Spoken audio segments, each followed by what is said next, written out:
So let's dig in. I'm John Miglosh for the Wisconsin DMA and the International Society for Strategic Marketing. Okay, let's get over here and we're going to talk about Google a little bit. But before we do, I want to get over to the interesting news, which is that if you live in a Midwestern city or Buffalo, New York, you can get $1 off for every inch of snow that falls. Now, we haven't had any snow. I got the snowblower up for a brief minute because I could, but we really haven't gotten any.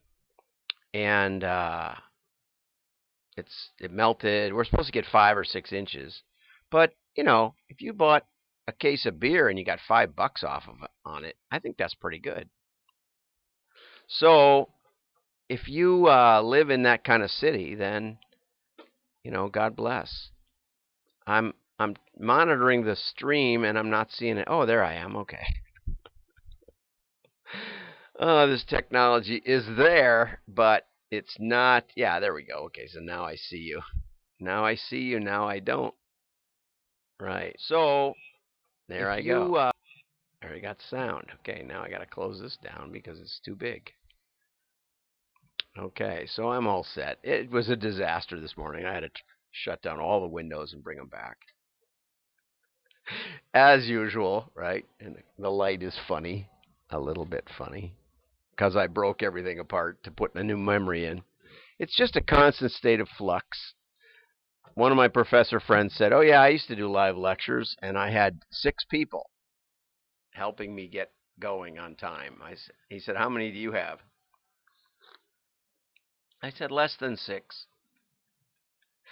Okay, so anyway, there's lots of details, and what's interesting is I was thinking about there was an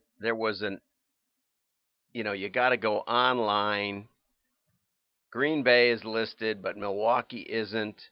You got to go online. You got to save your receipts. You got to enter them in, probably mail them in. You got to put your name and your zip code and all this stuff and your email.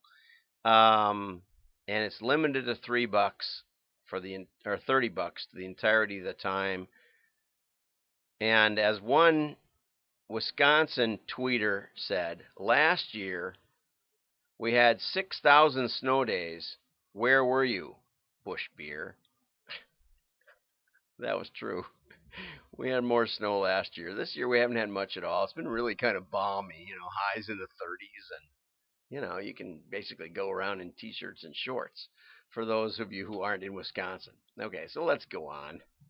Now, trying to fight global warming. I'm a Wisconsinite who would love it to be a little warmer. I love this winter. This is perfect.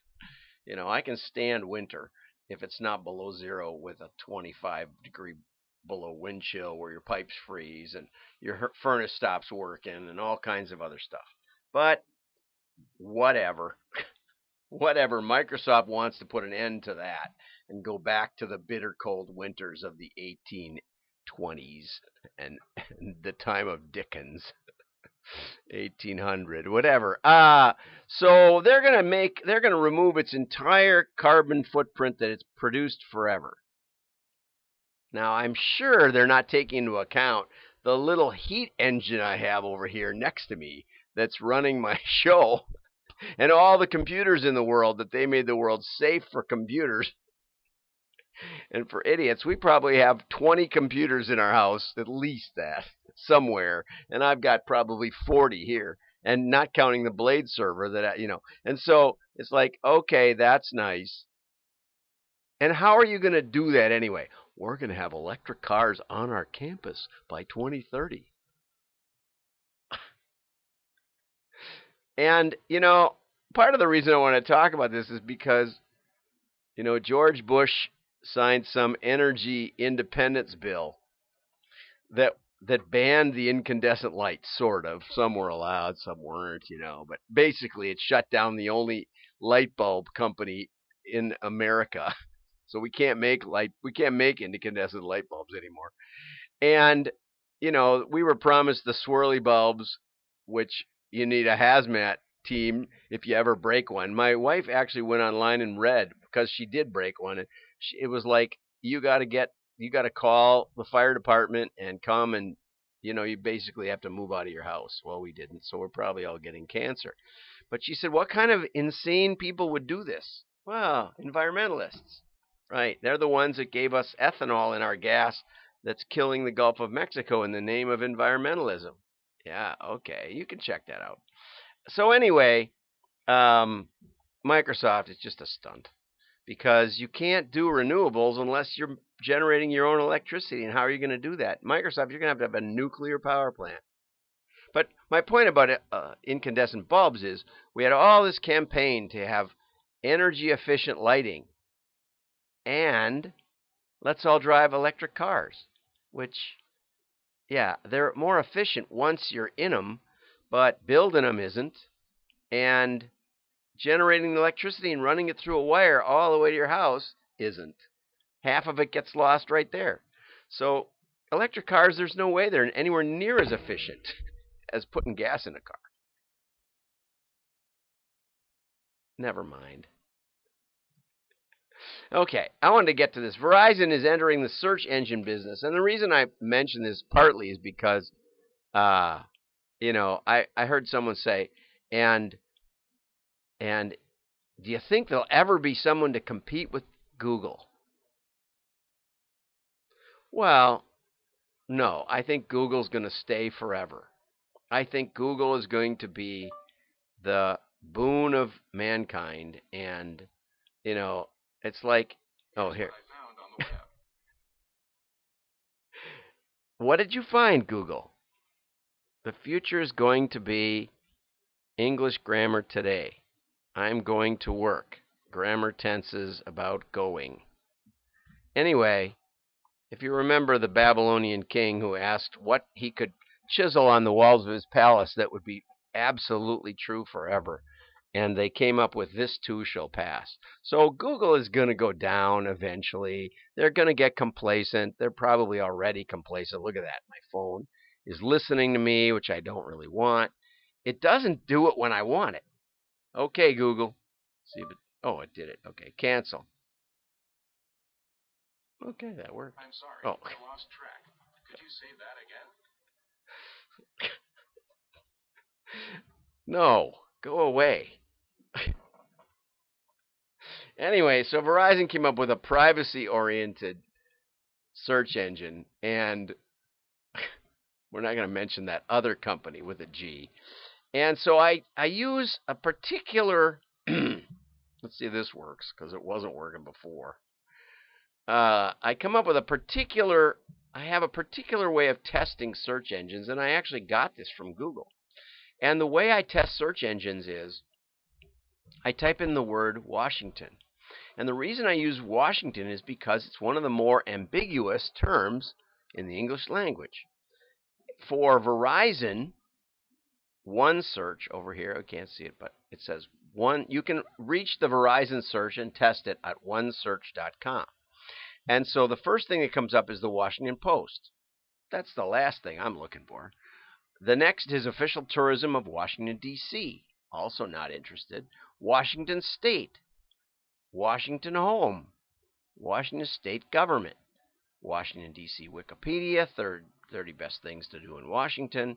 University of Washington. Washington State Department of Labor. Washington Times. Craigslist. Washington, D.C. Also try. Okay? Now, I didn't see George Washington mentioned once, which is, to me, a flaw. Okay? Because that's where these are all named after. It's the top of the tree. Anyway, so I tried DuckDuckGo, and I got Washington Post as the first listed. Recent news, Washington rebounds with a victory over Oregon State. Washington Capitals, Washington Supreme Court okays a lesser version of the carbon cap. Official tourism of Washington, D.C., Washington State. It's not that far off. They may be using the same engine, and this is how I compare them.